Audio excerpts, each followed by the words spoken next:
little fishies, and welcome back for some more reading.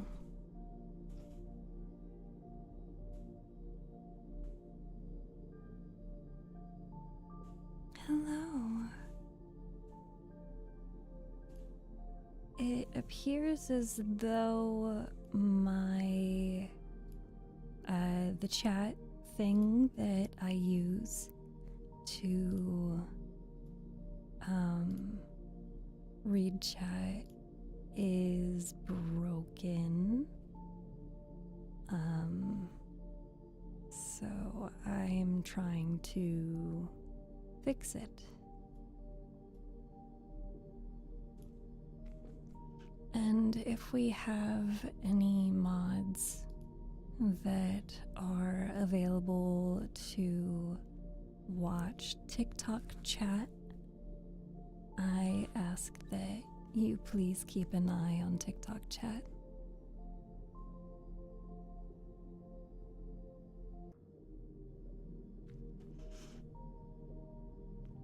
Welcome, and thank you for joining me today.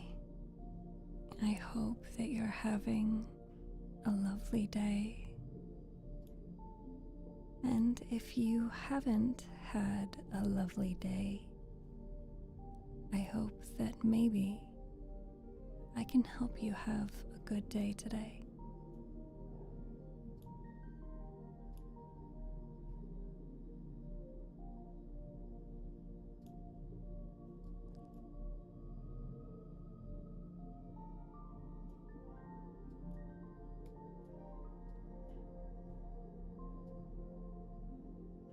Congratulations to Shattered for being first in chat.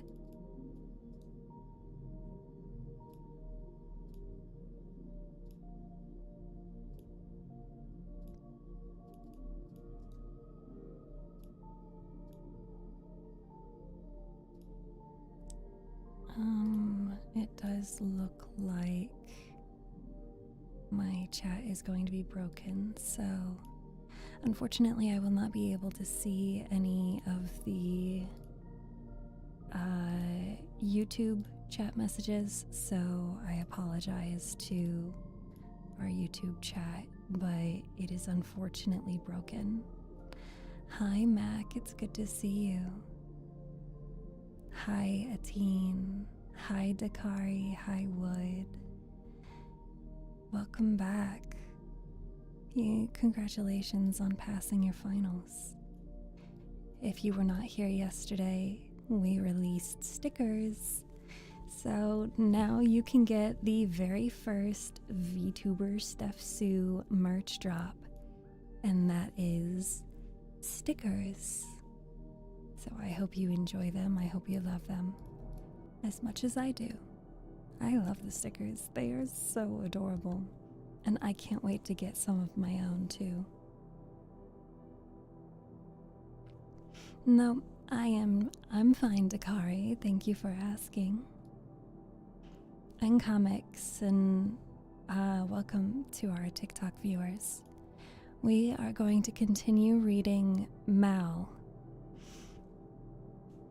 So I'm not sure if my voice is in...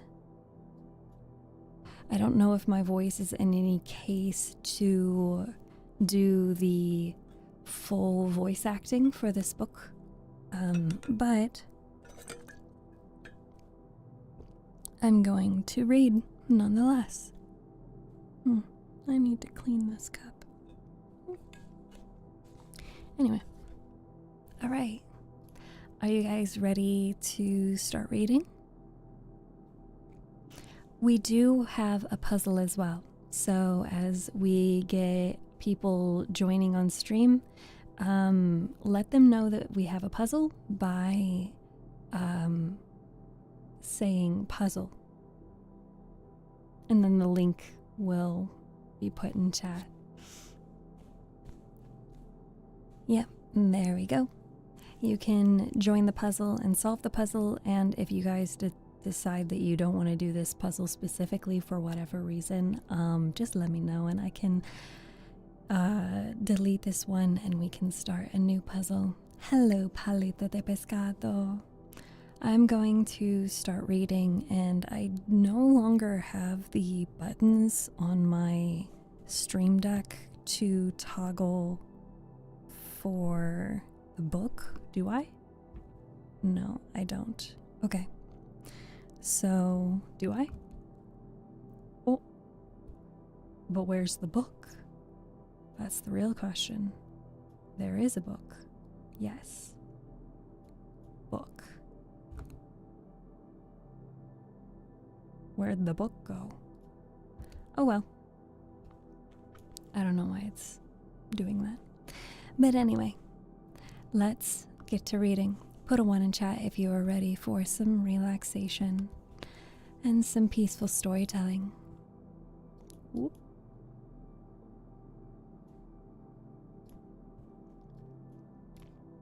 Because it sounds to me like all my little fishies need some rest today.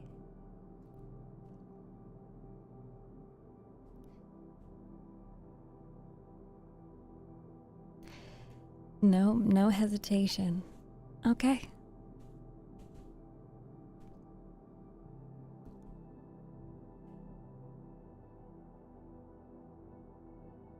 Wilting. Years later. First and Mal stand in his kitchen side by side, First upon a crate to reach Mal's height, and the countertop. She is a round woman in a simple muslin dress and plain apron. She is in a much cleaner state than Mal, a novice at baking, evident in the little clumps of dough clinging to his sleeves. A warm, sweet aroma wafts around them in the tidied-up kitchen as they study the single loaf of bread, perfected, baked, and symmetrically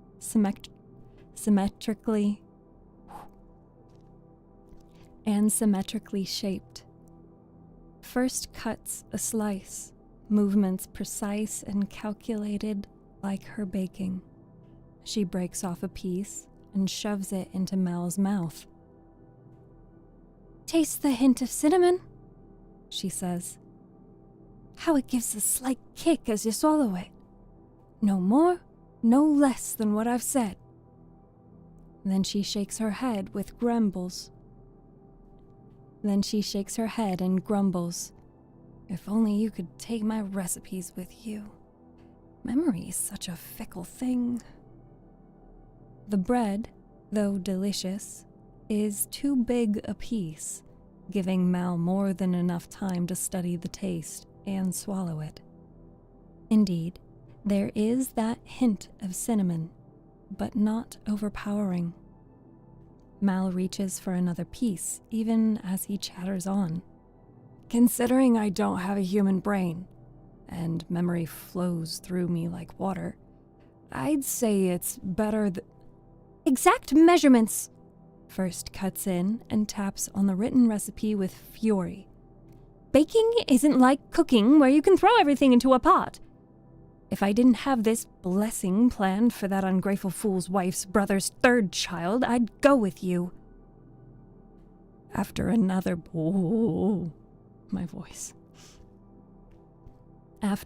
bite, Mal frowns at the mention of a blessing. "Then don't go." "And have him accidentally send all the sewage into the river that flows into my home?" Of course, that is the issue. Mal considers himself lucky he hasn't been invited to anything, his only obligation being to the kingdom that is currently asleep. His only obligation being to the kingdom that is currently asleep. Even the royal family housing him has yet to invite him, as it could raise suspicions about Akalan's involvement. Soon, first urges Mal to the connected doorway, now framed by 2 podiums holding vases and an embroidered curtain of flowers and ravens hanging from the frame. "Move along now," First says. "Go and teach her before you start to forget." Then she turns to the shades and switches to her sweet, motherly voice. "Now, who wants a little peace before I head out? Come, come, form a line, little biscuits." Mal clicks his tongue at the clear distinction of affection and crosses into the tower room. Over the years, each of the fairies has had a hand in remodeling the room, with Mal's and his mother's mementos safe in Mal's current home. There was ample space for new furniture. First's everlasting pastries in the bread box, bed beside Second's tiny kitchenette. Third's comfortable couch is set up below as Fourth's instruments occasionally play melodies. Fifth's books take up a wall on the loft. Sixth's kegs and chalices sit by the high counter beside Seventh's pots and vases. And Mal's embroidered tapestries come together in a cozy, organized clash of mastered crafts. Mal quickly moves through the cluttered room, glancing at the red cape displayed in the corner before heading up to the loft.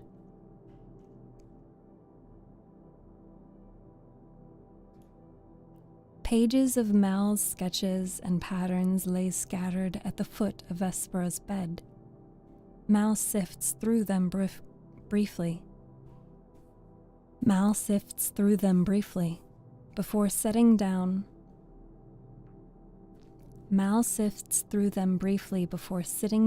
on the cushioned chair nearby. Mal falls asleep in the span of 3 notes of a lullaby and enters Vespera's dreamland.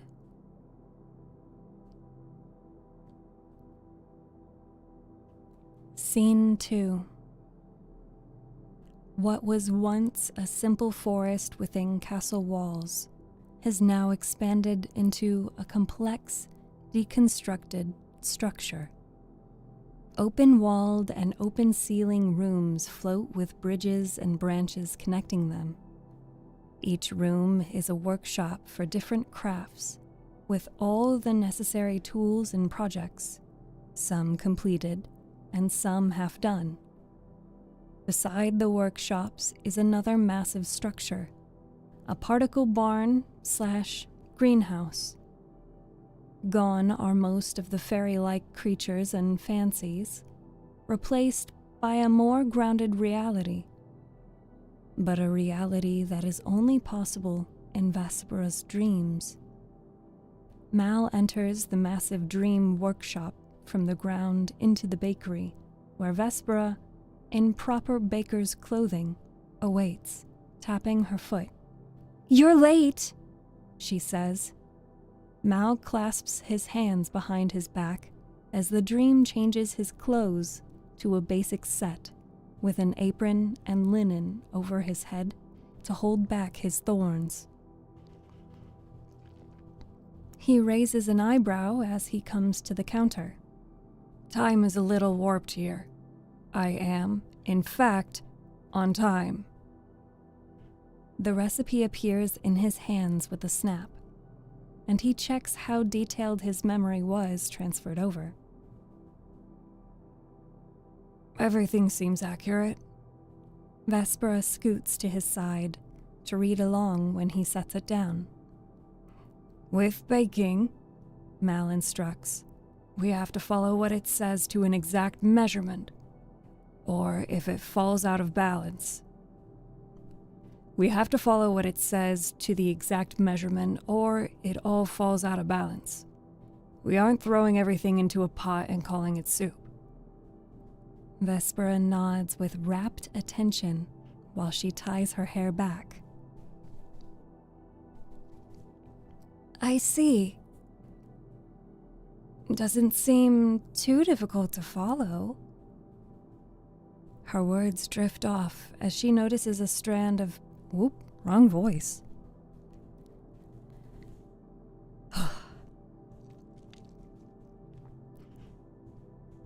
Her words drift off as she notices a strand of Mel's thorns slip into her line of sight. It coils slightly over the recipe like a cute, bristled snake, but is soon flung over Mel's shoulder, who shows little care for it. She considers his frank dismissal, how he knows her whole life, but hardly shares his own. All the fairies were human once, until too much magic made them not. Mal was human once too, but now exists in a body he feeds because he has to, and lives in it because there is nothing else. But Vespera has always been captivated by him from the first time he appeared in her dreamland. Mal was easily intimidated, and despite the silly curse, he still complied sincerely. Staring at his head of thorns now, Vespera is struck by melancholy. How strange to be standing beside her teacher, the same fairy that cursed her and trapped her in this inescapable dream. Worse yet, there's no more hate in her heart. She searches for that same despair, the same anxiety that ate at her during those first endless days, and grasps at figments of them. Time has eroded them like waves on rocks. Instead, there's an unrelenting curiosity to know more about him, to reach out and touch him despite his thorns.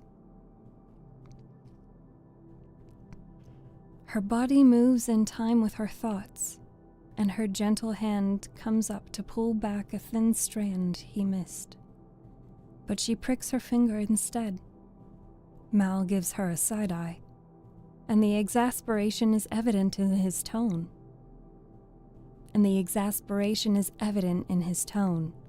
Are you paying attention? Vespera pouts. I am. It's only... While she struggles to put her complex and contradicting emotions together, she transfers her irritation to the recipe before them. Since I already have this here, I can bake this any time. There's something more pressing.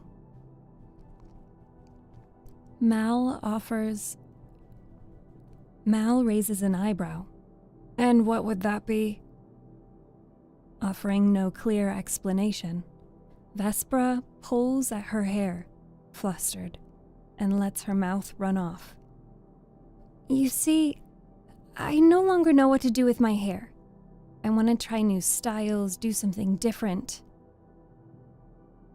When she sees Mal's pressed lips open, she rushes to say, And I don't want to snap it up.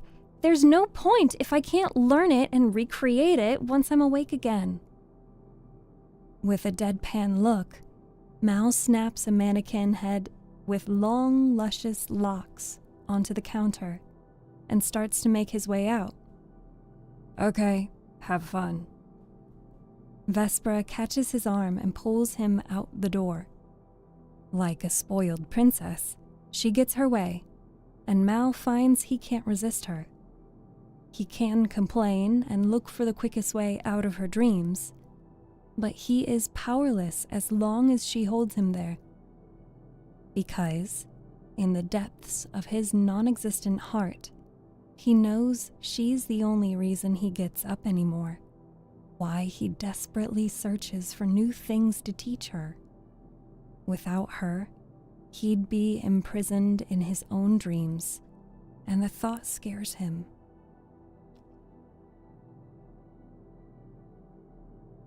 So, sorry, my voice just seems to be doing something today.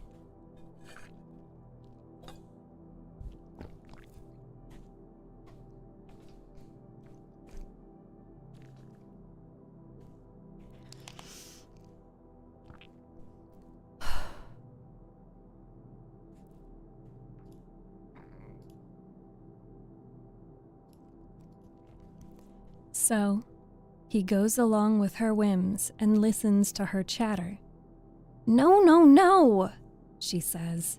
"Why settle for a doll when the real person is here?" She leads him to another workshop and sits him before a vanity.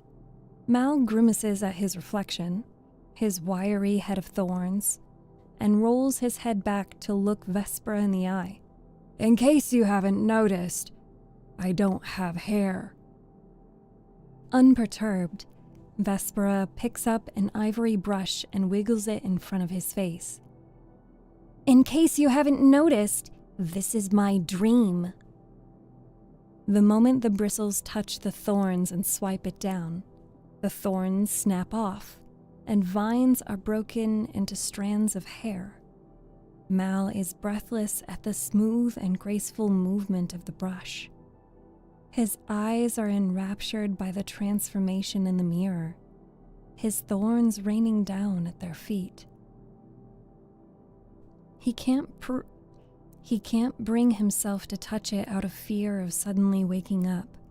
For the first time in years, he finds his humanity in his reflection, and he is suddenly not the eighth fairy, but Mal. Just Mal, a spinster.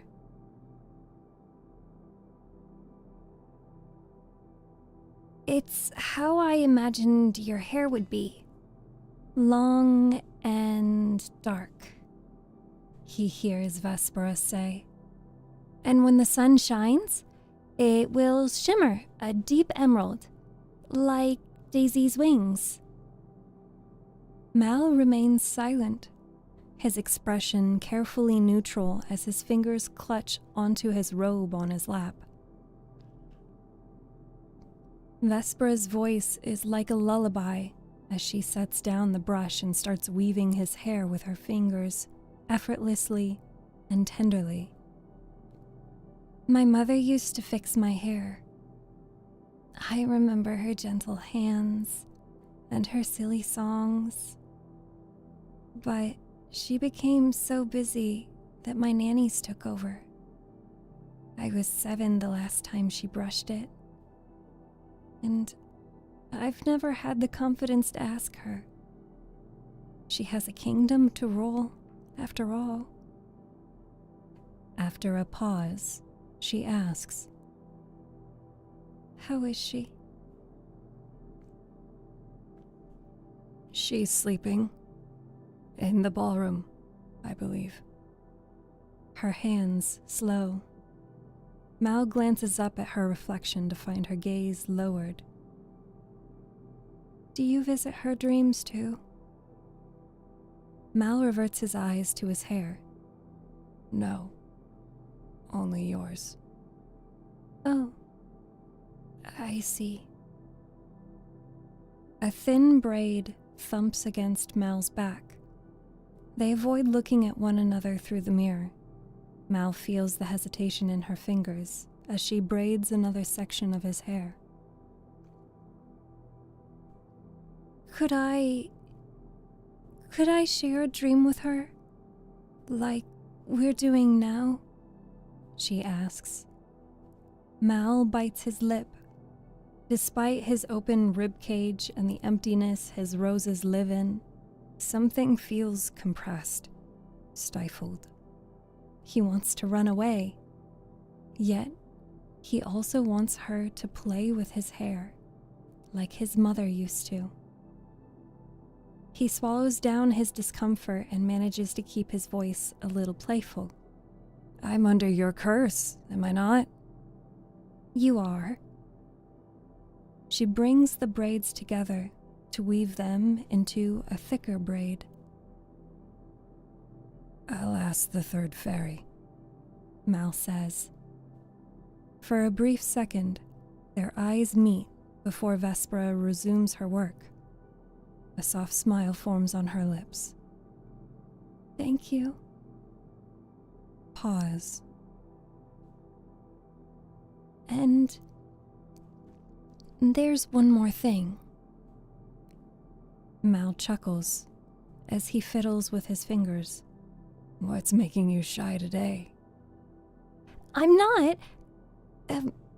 There was a correct time to ask, but it's long past. You've told me how my parents offended you. Why,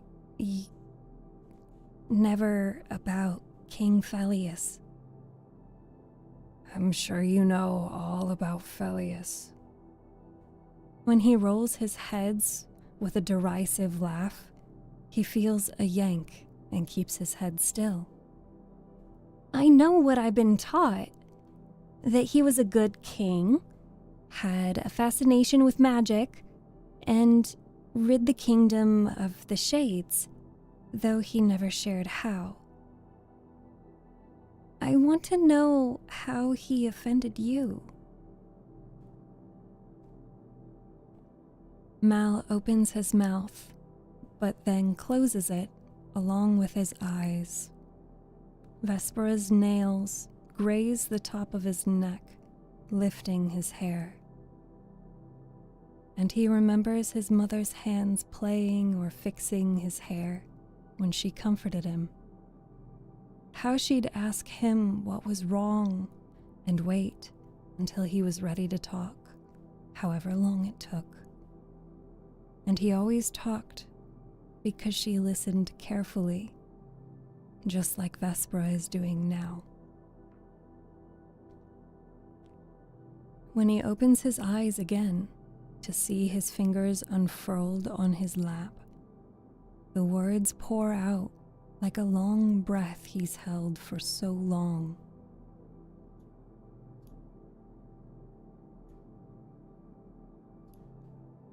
I used to live in the tower room.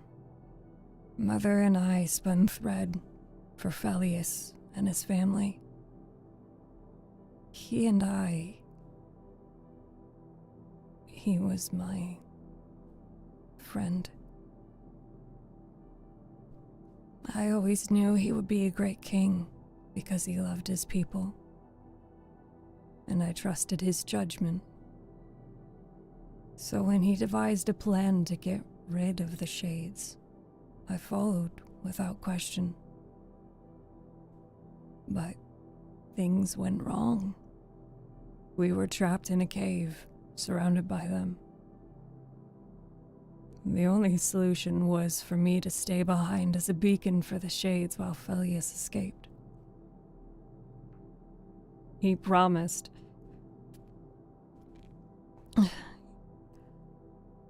He gave his word he'd come back for me. I waited, asleep, for 100 years. But I woke up alone. And he was dead. My mother was dead too, along with everyone I ever knew. He remembers following Seventh to his kingdom, how he stood little more than thorns and bone beneath honey-brown eyes. Pelias's portrait told Mal how life went on without him. Pelias's legacy sat on the throne, listening but unwilling to step down to greet Mal. Instead, she offered him thanks and some gold and sent them on their way. Mal didn't even have the chance to ask to visit the tower he once lived in. That was when his rage was born. I hated him, Mal admitted.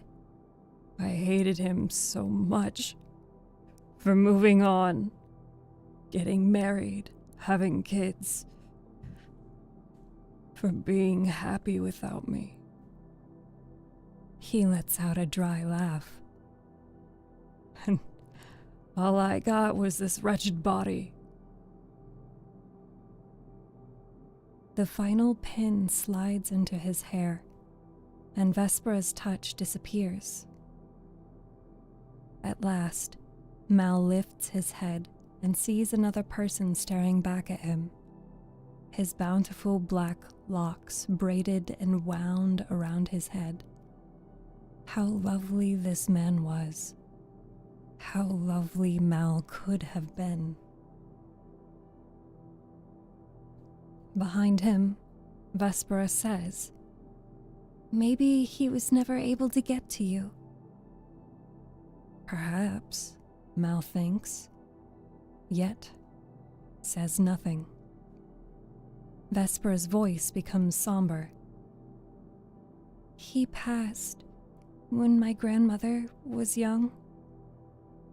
Solem King Phallius, she always called him. Always full of secrets." She sets the brush down on the vanity. "When I climbed the tower, I thought I'd be able to find what made him so. And I found you. He protected what remained of you even after death."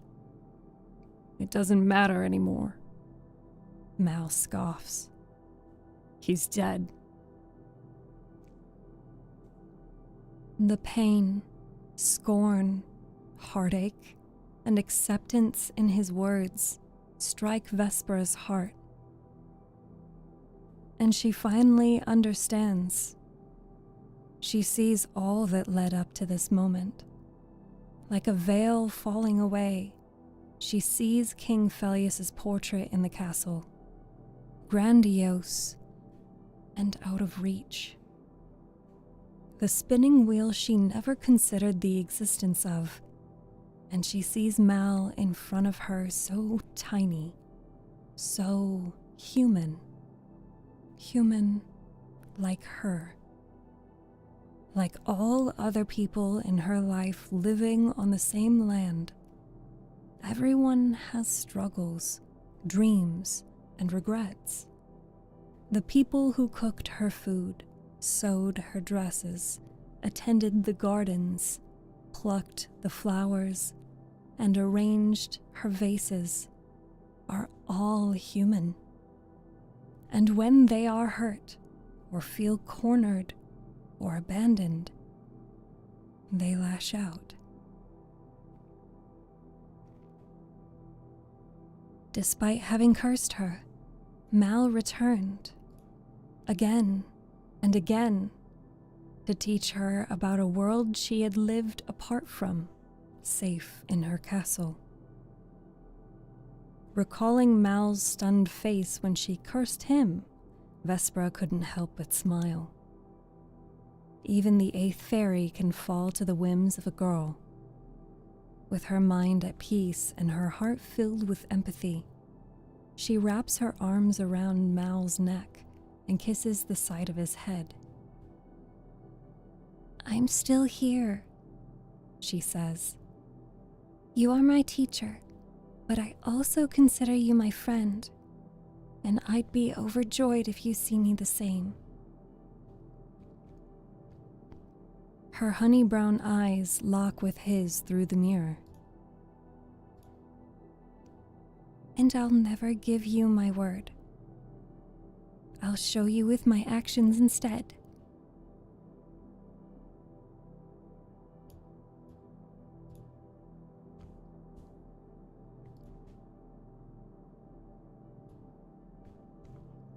Mal wavers, his eyes brimming with emotion. He's too prideful to show her, so he turns away first. A few moments pass until he's sure his lips won't quiver, and then he pats Vespera's arm as a sign to release him. She does so, but not before she gives him a loud smooch on the head. Laughing, Mal wiggles out of her reach and stands before her, smoothing out his clothing. He touches the back of his bare neck as he adjusts to the strange sensation and the concentrated weight on his head. It's a pity he'll have thorns again upon waking up, like all the other times, but it feels different this time. His time here with Vespra doesn't feel ephemeral. His fingers itch to spin, to embroider, and his mind bursts with new ideas for patterns and projects. He realizes he's happy. Despite everything, Vespra considers him a friend. Unwilling to give in to his giddiness, he clears his throat and snaps, making a short stack of papers appear in his hand, which he holds out to Vespra. These are the designs I've been working on, but something feels off, and I can't figure it out. If you don't mind putting baking off for a while longer, maybe you could help me finalize them. Vespra takes the pages and sifts through them. With each page, she skims faster, her furrowed brow gaining more wrinkles as she takes in the complexity and mastery of the work. Is this some final test?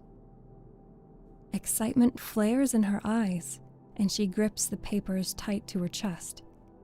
What are the designs for? Clothing? Tapestries? Many things. But the best one will be for a dress for a certain sleeping princess. A gown of silver to shine like an evening star. For me? Vespra hops from foot to foot, unable to contain herself. Mal, you're the best teacher I've ever had. I know I'll be ready to enter the world again when I wake up, and... Kindness softens her face, tenderness showing in her smile and her words. I forgive you for your curse, and I free you from mine, but I hope you continue being my teacher, forever and ever. So long as my patience doesn't run dry. How could it be when I'm the best student ever? The two share a laugh. The years ahead of them suddenly seem short.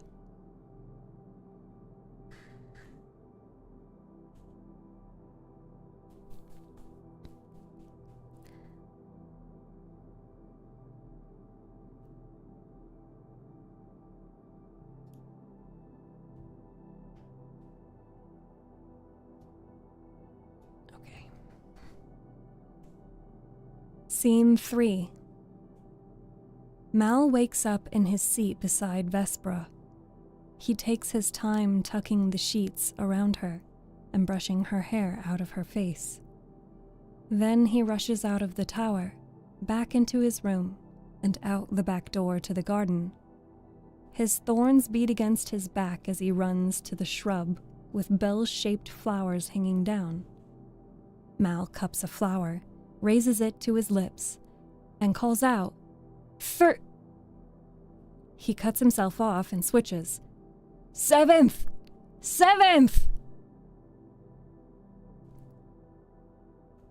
He puts the flower to his ear and waits. When he doesn't hear a response, he calls out again. Seventh! At last, a worried voice comes through the flower. Mal? What is it? Is something wrong, darling? Vespra wants to see her family. Mal blurts out. Is it possible to connect them in dreams? Connect all of them? It is, isn't it? A cheerful laugh resounds off the petals. I'm sure it is. But wouldn't that be a question for third? Yes, but I wanted to call you first. To tell you... Mal clutches at his abdomen, struggling to find the words that can capture all of his emotions. Tell me what, darling? Vespera lifted her curse, Mal replies. Did she? You two have become such wonderful friends. Yes, and... Something heavy settles within him, a thick frost weighing down his roses. Mm-hmm, Seventh prompts. Mal holds the delicate blossom with both hands. Thank you for saving her. Seventh is quiet for a long moment before she responds with a sigh. Oh, darling. Thank you for stopping my curse. The flower trembles in his hands, and the first of his tears roll down his chin to pool in the center of it. I almost killed her for something she didn't do.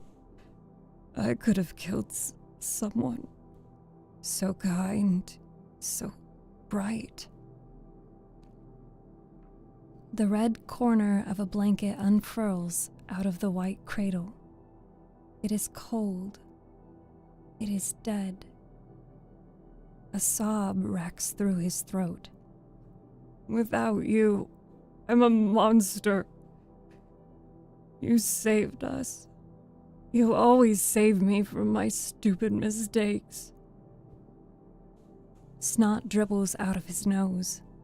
He wipes at his entire face, forever grateful for Seventh's presence and fearful of who he could be without her. Hush, hush, my darling, Seventh coos. I've always told you, I'll be by your side. I love you, Mal, more than I can ever say. Do you want me to come over? Let's have some tea with Third and figure out your whole connecting dream plan. Mal sniffles. I'll be there soon. Mal releases the flower. It sways on its branch before going still. A cool evening breeze rattles the bellflowers again, and Mal watches them sway. The sniffling stops, and his eyes dry, but the heavy sensation doesn't go away. I'm no longer human. Something like termite. It moves around in his body incessantly. I tried to kill her. Clawing at his stomach. Now, Vespera's all alone. It eats at him, little by little. His hand twitches over his stomach, knowing it can't catch it. If I had just died back then, none of this. Mal spots blue by his shoe. The blue is so deep and vivid that he can't help but bend down and pick it up. The thin curves and dips are velvet to his touch with the weight of a feather. Mal's face goes pale as dread drowns his throat like bile. His fingers on his robe dig into the folds, ready to rip it open, but he stops. He crushes the blue petal in his hand and releases the hold on his stomach. No, he murmurs. No, I'm fine. I'm fine. I won't mess things up anymore. I'm fine. He finishes wiping his face and takes deep breaths to retain his calm, unperturbed expression. Then he buries the crumpled petal into the dirt, stomping it down with his foot. Everything's fine.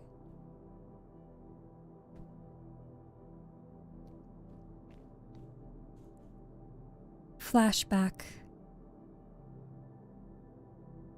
A tiny flame flickers in the depths of the dark cave. Each swift step of the pacing boy sends the flame into a dance that reveals sporadic glimmers of another boy curled up behind it. Mal sniffs quietly, his head buried in his bloodied knees. His fingernails are no better, chipped and raw. They dug around his legs as he holds himself tight. Felius's thumb is bloody too, but because of his teeth that gnaw at his nail and tender flesh beneath. Dirt and cuts cover his worn-out body, his shoulders hunched and taut, as he completes another circuit around the cave. Growls and snarls continue out of sight, adding to the chaos and panic in the two boys' minds. A loud thud suddenly shakes the cave. Mal flinches, putting his hands over his ears. Felius dashes to his side to wrap Mal in his embrace. Mal, it's okay. They can't get past the thorns, not for 100 years. Mal nods as he wipes his face with his sleeves. I'm sorry, he cries. I didn't know they'd come after me like that. Shh, it's not your fault. Felius brushes Mal's hair from his face with a warm smile, but he can't stop his hands from trembling. You have more magic in you than we thought, but that's what makes you special. It's who you are. But we're stuck here. Mal's shoulders tremble, infected by the same fear. They were over their heads. Mal's humble magic led them to believe they could do something. Mal spent nights creating shawls to protect them, and now here they are. Mal's embroidery shorn, and only 2 blue roses left. They shouldn't have tried to do this on their own. No one knows where we are, Mal says with a shuddering breath. And Mother? He remembers her sleeping figure on the bed, her warm cheek as he kissed her goodbye, and the scent of apples in her sleepy sigh. She'll be left all alone. No, she won't be. Finally, Mal peers up at Felius. The trembling is gone from his tight grip, and the conviction in his voice makes Mal go still as well. Again, there's that determined gleam in Felius's eyes as they met Mal's.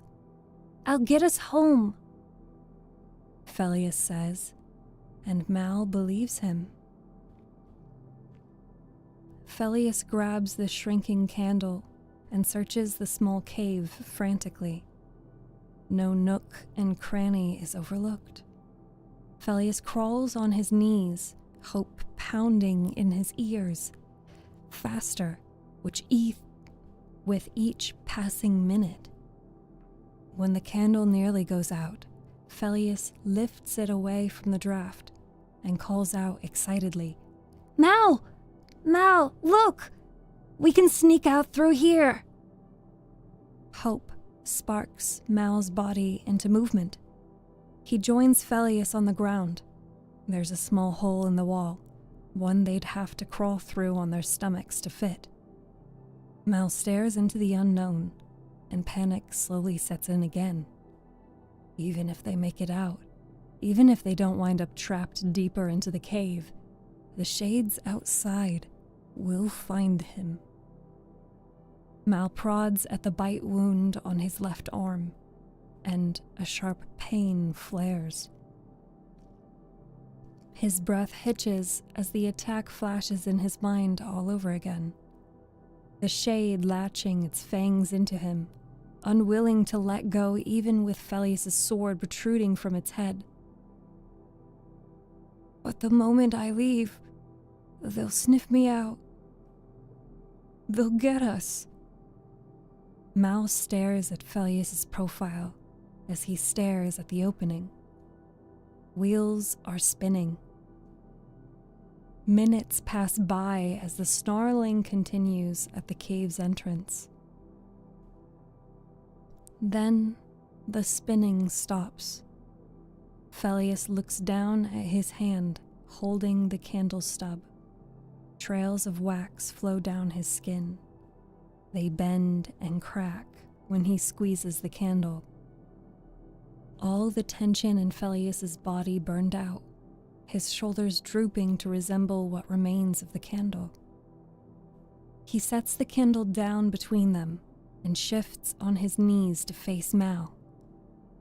Mal sees Felius' throat illuminated and sees it gulp before he says, "Mal, I need you to trust me."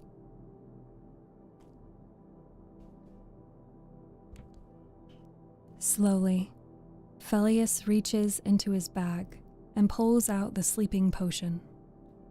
Mal looks down at the clear liquid in the glass vial, then Felius. "Can you wait for me?" Mal's fingers grip his pants, his mind understanding what Felius is saying but not comprehending what it means. Wait, here? Felius' calloused hand wraps around his wrist.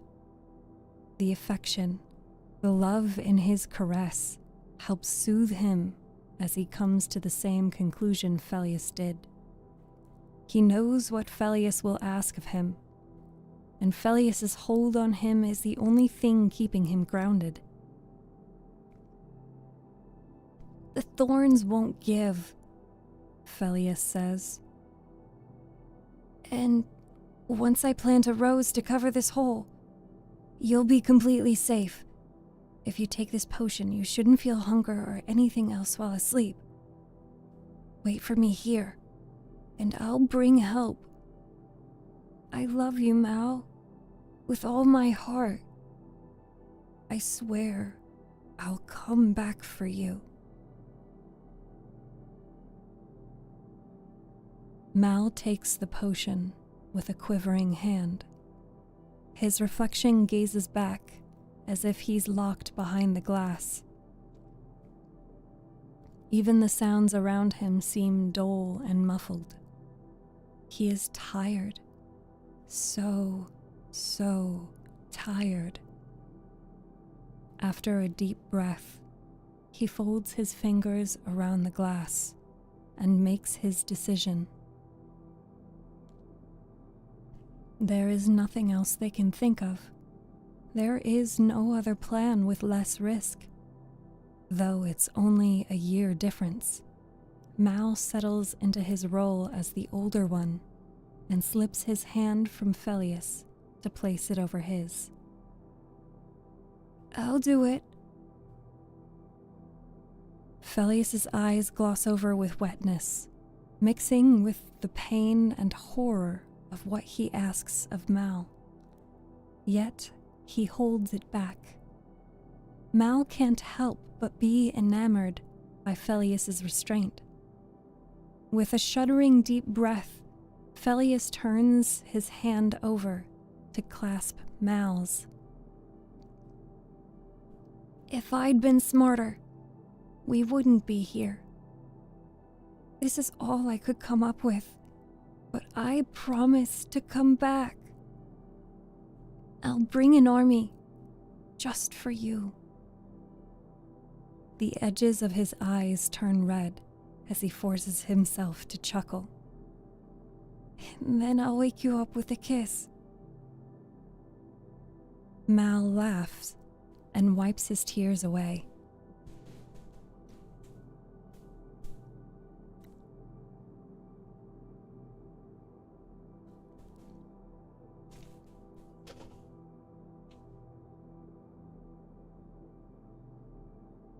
His heart grasps that image of Pelias returning after defeating the Shades, of opening his eyes to find Pelias's lips on his, and his warm honey eyes after a long sleep.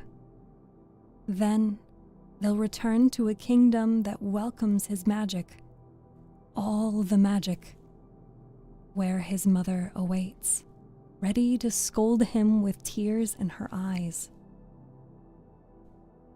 Mal uncorks the bottle, his throat dry as he stares at his reflection. Will you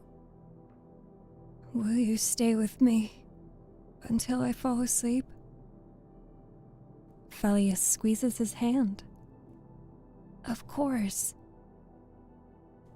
Mal gulps down the potion without hesitation, the harsh, sour taste burning down his tongue and throat. He coughs and feels his belly warm, but refuses to overthink it. Instead, he and Pelias move to the back of the cave, where Pelias lays down his cape for Mal. Mal waits for sleep with his head on Pelias's lap, and a blue rose over his chest. Pelias combs his fingers through Mal's hair. Soon, the tension in Mal's muscles wanes, and an overwhelming fatigue takes over. He turns his head to the dying candlelight and watches the flame become more and more blurry and dim. A soft sobbing echoes in the distance, but even when Mal peers up, there's no longer enough light to illuminate Pelias's face. Mal slips out of his body, losing his senses one by one, until only his hearing is left.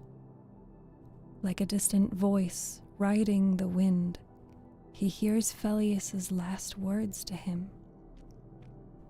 "I'll come back for you, Mal. I swear." Before Mal plunges into deep sleep, he takes those words into his heart. "I'll wait for you."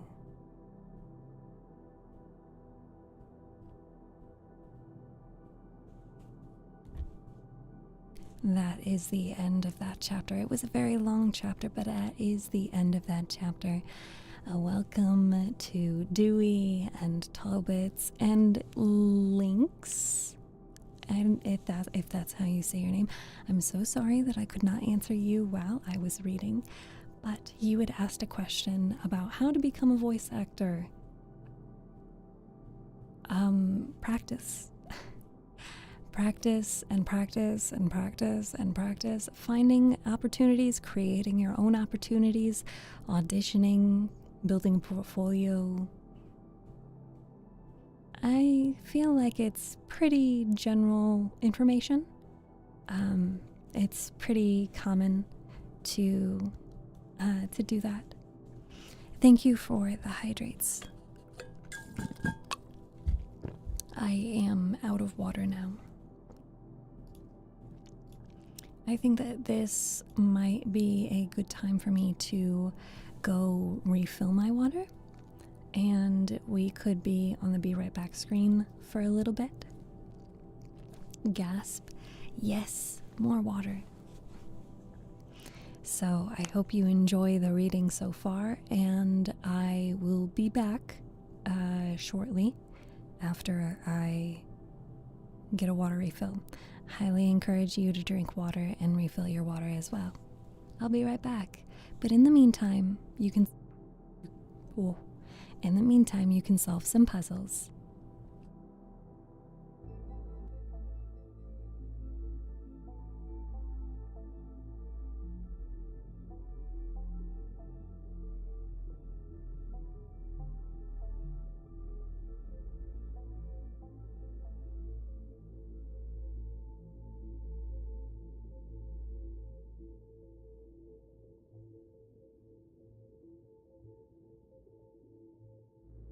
Please hit that follow and hit subscribe to be blessed.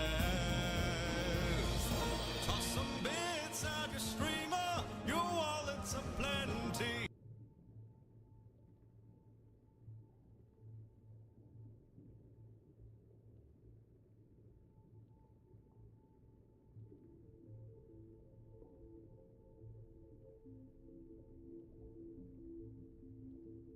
Please hit that follow and hit subscribe to be blessed. Toss some bits at your streamer, your wallet's aplenty.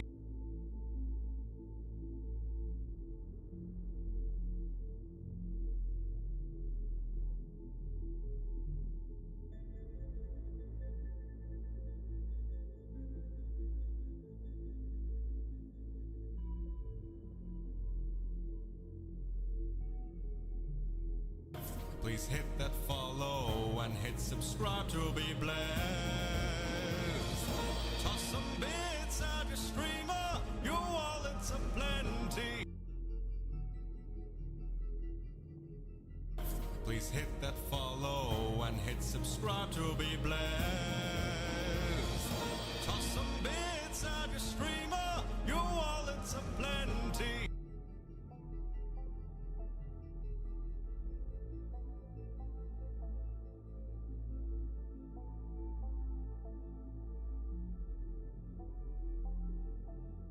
Please hit that follow and hit subscribe to be blessed. Toss some bits at your streamer, your wallet's Excuse me? aplenty. Mommy? Sorry. Mommy? Sorry. Mommy? Sorry. Mommy? Sorry. Mommy?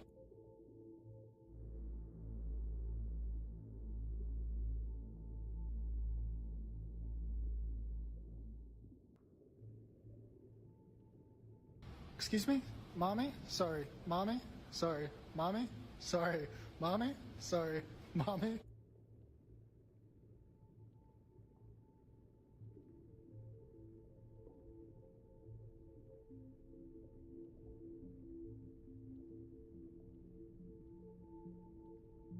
Please hit that follow and hit subscribe to be blessed. Toss some bits at your streamer, your wallet's aplenty.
I'm back. Hello. There we go.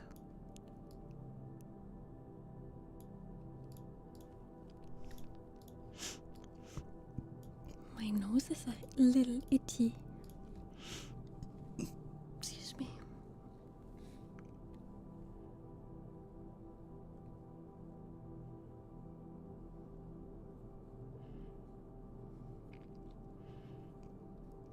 Please hit that follow and hit subscribe to be blessed. Toss some bits at your streamer, your wallet's a plenty. I love that song. Hey, Bros of Love. Thank you, Wood, for being here. And oh my goodness, you're spamming so many sounds.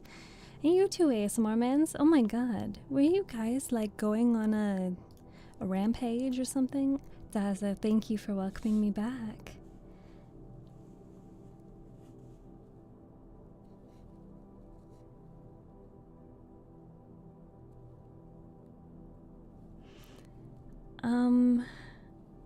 I want to do a quick poll.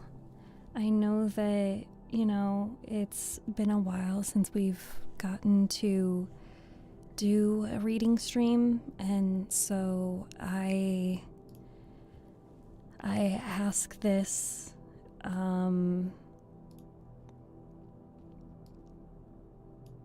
hi Voodoo. So I'm gonna run a poll, and I need a keyboard, but question, keep reading.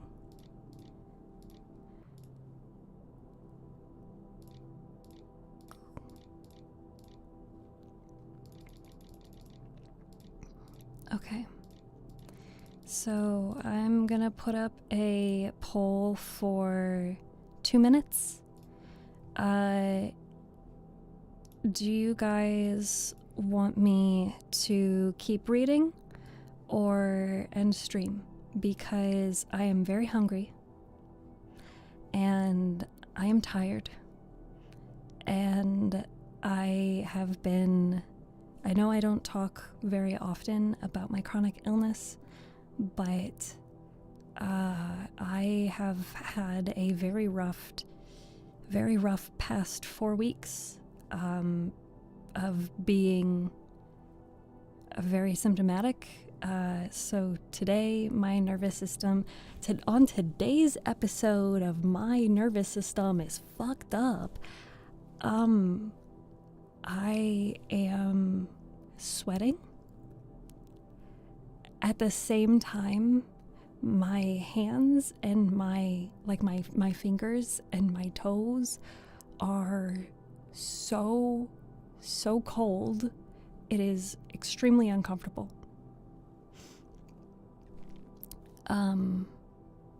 You have a point. You have a point, ASMR mans. We did do an extra hour of stream yesterday.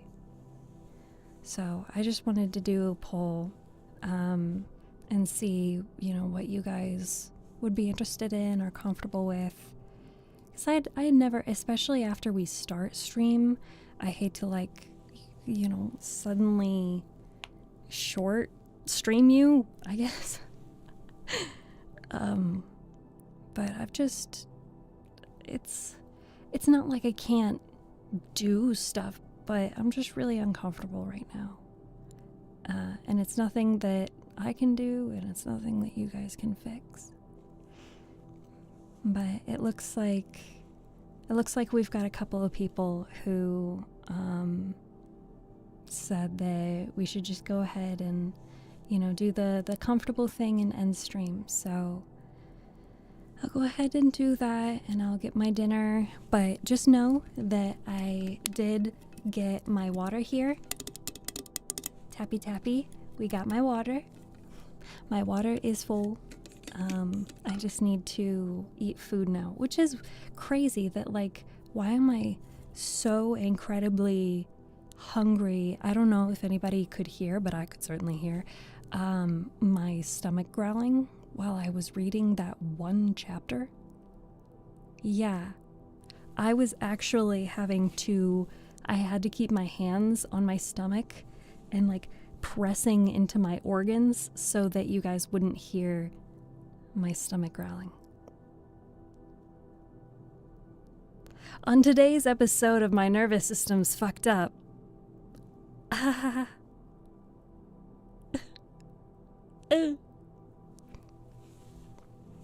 see, check this out. I can do this. It's really gross, and I'm sorry, but this is what I mean. I can do this. Hold on. Music off.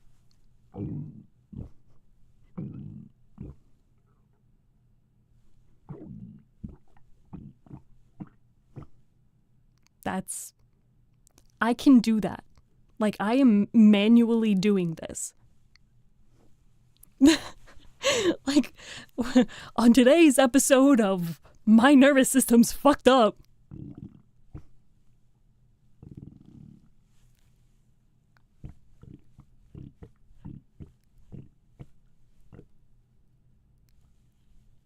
Crazy. Okay, well, now that I've totally grossed you out, Phantom Thief, thank you so much for the hearts, and Enigma, thank you so much for the roses. I am a VTuber. Hello, Luna, thank you for joining. It's wild. I'm wild. I'm not grossed out. Thank you, Pro Self Love. Thank you. Okay. Well, is she custom? Yes, I am a custom-made Vroid model.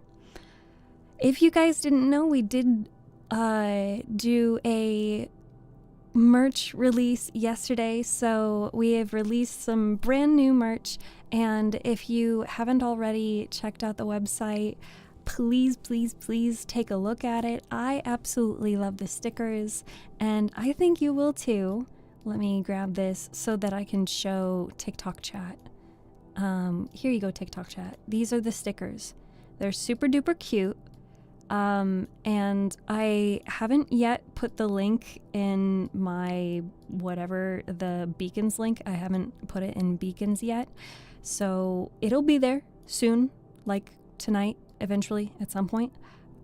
So you'll be able to get the link easier. But otherwise, if you guys want to join the Discord server, you can join the Discord server. Hello, Relaton. Welcome. Organ ASMR. You know what? That's the kind of ASMR you're not going to get anywhere else. I can do some organ ASMR for you. Stomach sounds. Yo, how much money can I make from selling the sound of my stomach?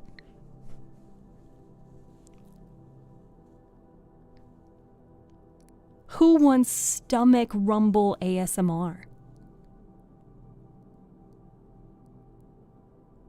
Guys, I'm clipping that and I'm posting that on social media. There's people who got that kink.